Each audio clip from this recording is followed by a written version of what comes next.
May pagawas karon og memorandum ang Department of Education kon DepEd sa kauluhan nga adunay katungod ang kadagkuan sa matang tungaan lokop nasod sa pagsuspenso sa face-to-face nga mga klase nunot sa nating grabeng kainit sa panahon. Subay sa mong memo, adunay duha ka tunghaan sa reyon ang nipahimulos gayud niini.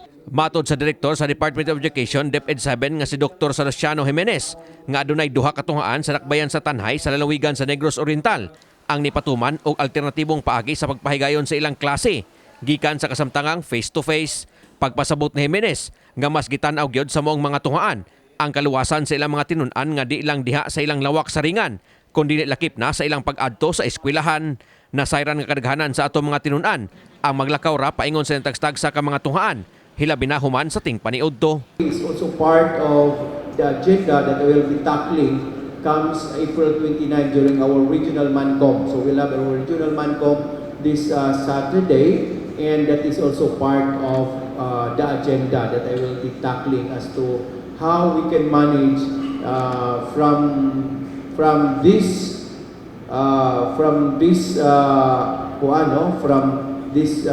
situation na grabe kainit.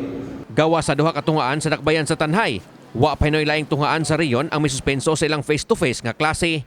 Apan gipahimangnuan ni Jimenez ang mga tungaan sa di pagduha-duha sa pagsuspenso niini. Hilabi na nga masinati gyud ang grabeng kainit sa panahon sa mosunod nga mga adlaw. Angayan nga ikonsiderar sumala ni Jimenez ang sitwasyon sa tungaan ug ang gilayon niini alang sa mga tinun-an. Ever, init yun kayo ang lugar, no? Kung nadili yun madaan tungkol sa init, labi na mga bata layo, baka ayaw ron lakuan.